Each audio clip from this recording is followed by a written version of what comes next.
Have you ever left a conversation feeling drained instead of energized? Have you noticed that after spending time with certain people, your motivation evaporates, your dreams feel foolish, and your energy levels plummet? This isn't just in your imagination, it's a measurable psychological phenomenon that Napoleon Hill identified as one of the greatest barriers to achievement. After studying over 500 exceptionally successful individuals, Hill discovered that your social circle isn't just influencing your thoughts, it's actively programming your subconscious mind, either for success or for failure, with every interaction. Let me show you how this energy theft operates on a neurological level. When you interact with someone, your brain doesn't just process their words, it mirrors their emotional state, adopts their cognitive patterns, and absorbs their belief systems through what neuroscientists call neural coupling. Negative individuals don't just complain, they broadcast frequencies of limitation that your brain automatically tunes into. Chronic doubters don't just express skepticism, they install mental viruses of insecurity that replicate in your mind long after the conversation ends. Energy vampires aren't just dramatic, they create what Hill called psychic drains that siphon your creative potential while you're not paying attention.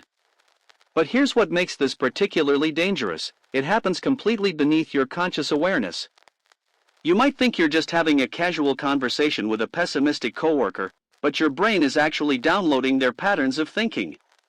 You might believe you're simply tolerating a critical family member, but your subconscious is absorbing their framework of judgment.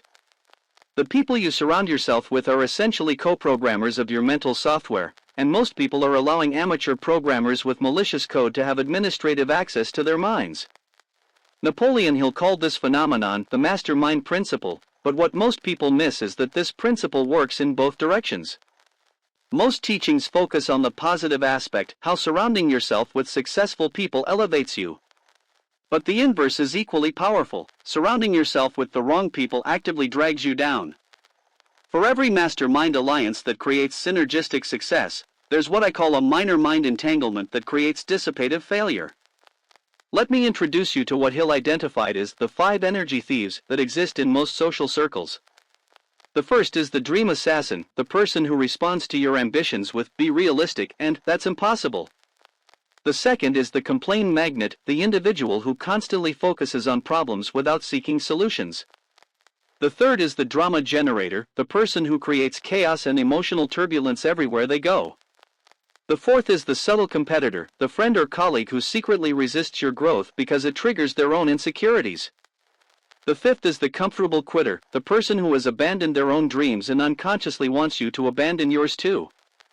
Now, here's the revolutionary insight from Hill's research: these energy thieves aren't necessarily bad people. In fact, they're often well-intentioned friends, family members, or colleagues who are completely unaware of the psychological impact they're having. They're not consciously trying to hold you back, they're simply operating from their own programming, their own fears, their own limitations.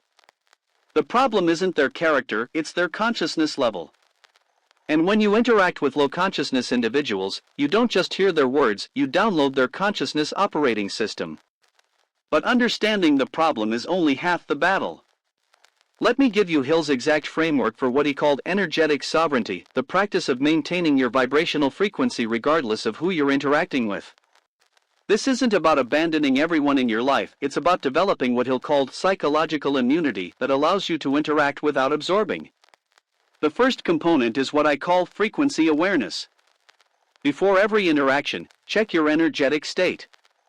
On a scale of 1 to 10, how much creative energy do you have? How inspired do you feel? How focused is your mind? Then, after the interaction, measure again. Certain people will consistently lower your number.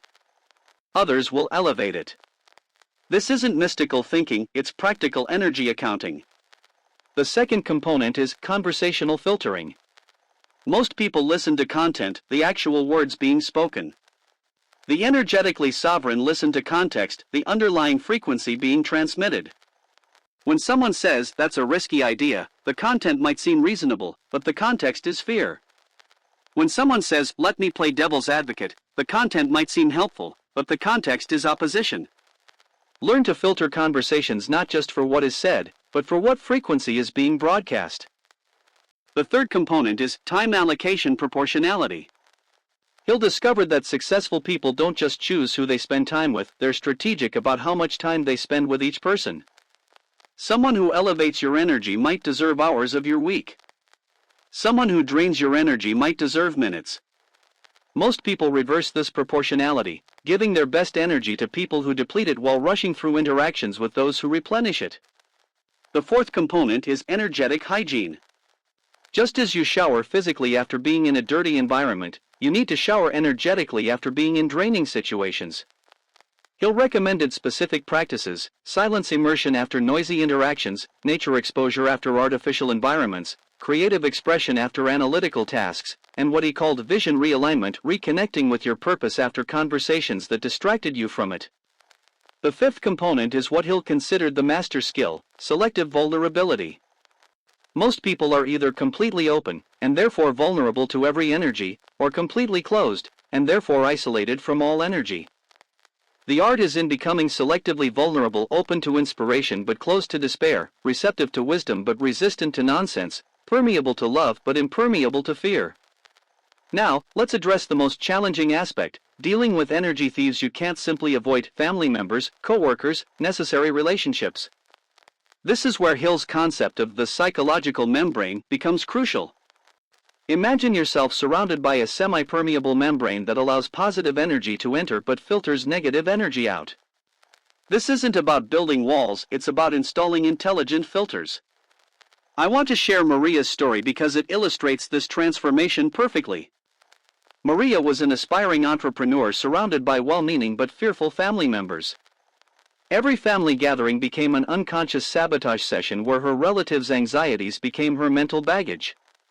She implemented what I call the 3-filter system. First, she practiced gratitude deflection, responding to fear with appreciation for their concern while mentally rejecting the fear itself. Second, she used question redirection, turning pessimistic statements into exploratory questions. Third, she employed vision anchoring, keeping a physical symbol of her goals nearby during challenging interactions. Within months, she wasn't just protecting her energy, she was actually elevating the conversations around her. This brings us to what Hill called the transformation test. If the people in your life were magically replaced with their highest versions, the most inspired, supportive, evolved expressions of themselves, how many of them would choose to keep you in their circle? If your presence isn't elevating others, you have no business complaining about others not elevating you. Energy management isn't just about what you receive, it's about what you broadcast. Over the next 30 days, I challenge you to implement what I call the energetic audit protocol. Each day, you'll practice 3 simple disciplines. First, morning intention setting: decide what energy frequency you want to maintain today.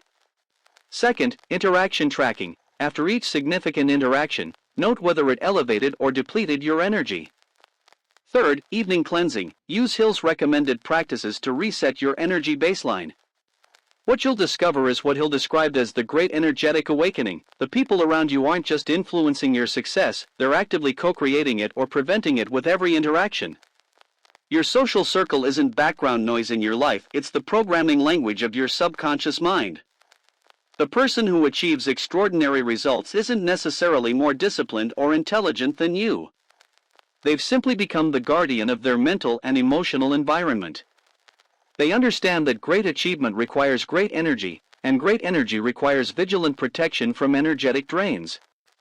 Your journey from being an energy victim to becoming an energy master begins not with abandoning everyone in your life, but with developing the awareness and skills to interact without absorbing, to engage without enmeshing, to relate without resonating with limitation. The power to control your energetic destiny has been within you all along, it was just waiting for you to recognize that your inner circle is either your hidden advantage or your secret disadvantage.